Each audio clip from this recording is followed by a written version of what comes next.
Halo guys, David di sini dan ini adalah Sony A5000. Let's go. AM to the PM, PM to the AM home. If I quit your PM, I still rock Mercedes home. If I quit this season, I still be the greatest. Nah, jadi di video ini gue pengen bahas tentang salah satu kamera yang murah ya. Yang ini adalah kamera yang gue gunakan dari awal gue nge-YouTube sampai sekarang ya. Sampai gue sekarang ganti pakai Sony A7 ya. Tapi ini nggak gue tinggalkan begitu saja. Gue masih tetap menggunakan Sony A5000 juga gitu ya. Dalam beberapa kasus ya, kadang ini sangat berguna. Nah, di video ini gue pengen bahas tentang kelebihan dan kekurangannya kamera ini. Dan sementara untuk harganya sekarang ini sudah yang gue cek ya akhir-akhir ini adalah 3,5 juta pak. Itu udah bekas ya, karena yang barunya udah nggak ada di official websitenya, udah nggak ada. Jadi ya harga bekasnya 3,5 juta. Gak tau sih kalau di toko ada atau enggak yang baru. Tapi dulu gue ini beli waktu masih 5 jutaan ya. Kita bahas kelebihan dan kekurangannya. Pertama, yang gue suka dari kamera ini adalah fitur-fitur apa ya yang membantu dulu aja ya. Pertama adalah flip screen tentunya ya. Sony A5000 ini adalah Sony Alpha mirrorless yang payu, asik. Singkatnya gini, Sony Alpha mirrorless yang paling murah gitu, yang paling awal gitu ya. Dari semua Sony pada saat itu gitu yang bisa flip screen hanya ini, Sony A5000 ini, Alpha ini. Yang kali nggak usah bahas next ya kalau yang ngerti ya. Cuma A5000, A6000 nggak bisa flip screen, A6300 nggak bisa, sampai A7 belum semua, sampai A7S nggak bisa. Jadi flip screen ya. Yang kedua adalah lensanya bisa diganti. Dan dulu gua ngira ini kamera yang nggak bisa diganti lensa. Ternyata kamera ini lensanya bisa diganti dan lu bisa pakai lensa Canon, lensa apapun ya, pakai adapter itu gampang banget. Yang gua suka juga nih fitur berikutnya, nggak usah 3-4 ya, berikutnya aja. Nah di sini adalah lensa dewa ini nih. Kalau lu tahu ini lensa kit ya, ini 16 mili, 1650 f3,5, 5,6 ya. Waduh, terlalu pusing deh pokoknya lensa bawaannya.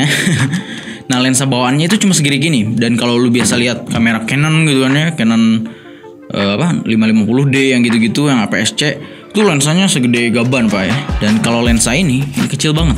Kalau mati itu jadi kecil nih, jadi segini gini. Kalau nyala baru dia keluar. Nah, itu yang menurut gua keren. Dan ini 16 mili, yang which is asik, lebih wide ya. Nah, selain dari flip screen dan lensanya yang luar biasa, di sini cuma di depan sini cuma ada 4 tombol men. Pakai kamera ini langsung ngerti. Dan fitur berikutnya yang gue suka adalah flashnya nih. Dari kamera mirrorless ini mungkin sama aja sih yang lain juga ya. Cuman dari mirrorless ini yang gue suka adalah flashnya. Flashnya kayak begini kecil. Dan selain cuma kecil, ini bisa dibalikin ke atas gini. Nah kalau di DSLR itu nggak bisa. Jadi kita bisa ke atas, damn gitu loh. Gue udah nyobain foto-foto dan ini diginiin ke atas. Foto makanan, bam, keren banget gitu ya hasilnya.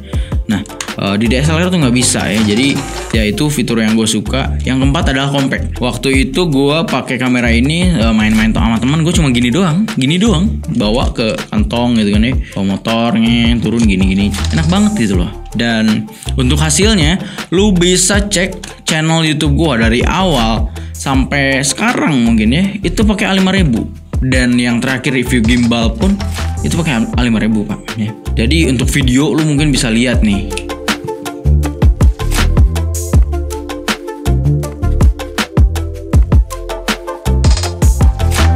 Semuanya gue pakai Sony A5000 ini. Dan selain dari itu gue juga sering foto-foto cobain pakai kamera ini ya. Dan hasilnya nih.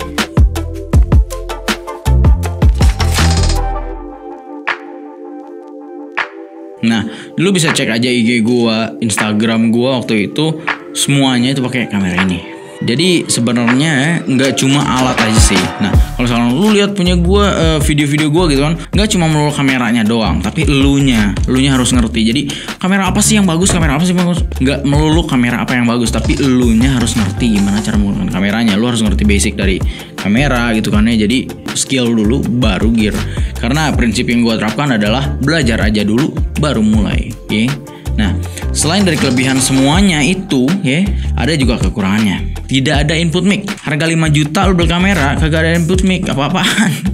Rata-rata ya kalau misalkan lu beli Canon EOS M3 ya, itu udah ada input mic kalau nggak salah ya. M10 udah ada ya, udah ada input mic-nya. Dan juga udah bisa flip screen ya mereka itu ya. Kekurangan kedua adalah noise-nya ya. Jadi low light capability dari kamera ini nggak terlalu bagus-bagus banget. Cuman kalau lu menggunakannya di lighting yang proper ya tetap bagus aja kayak gua gitu. Bukan kayak gua bagus, maksudnya kayak gua selalu mementingkan lighting yang proper. Jadi ya buat apa sih ISO gede-gede banget sementara lu lightingnya kagak proper gitu ya. Nah jadi pastiin lightingnya juga bener kali ya, outdoor pastinya lebih cerah gitu ya. Jadi low light capability sebenarnya nggak terlalu penting banget menurut gua, tapi menurut lu nggak tahu ya. Nah jadi intinya ISO yang di sini yang sering banget gua pakai adalah 800 ya, maksimalnya 1000 lah ya, masih oke lah ya. Kekurangannya adalah lensa kit ini banyak banget yang mengalami ya, kalau sudah lama-lama itu bakal ada rasanya gitu suaranya nih, coba lu dengerin.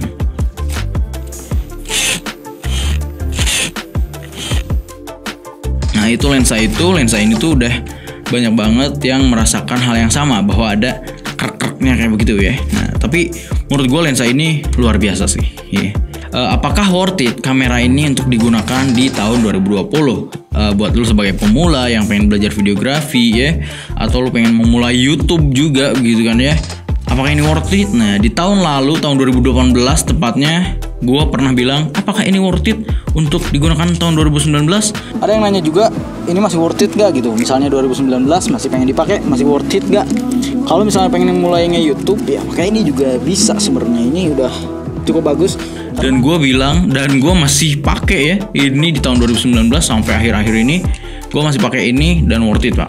Dan menurut gue ya, apalagi buat YouTube gitu kan ya, kamera ini menurut gue nih buat YouTube worth it banget. Kenapa ini worth it? Yaitu harganya murah banget pak. Ini udah 3,5 juta, mirrorless, compact, hasilnya bagus, fotonya juga bagus, audio menangkapnya ini bagus menurut gue ya, pengoperasiannya gampang. Ini gampang, itu aja sih yang menurut gue ambil, bukan gede gengsi, gampang, yang penting gampang, nyaman buat lu.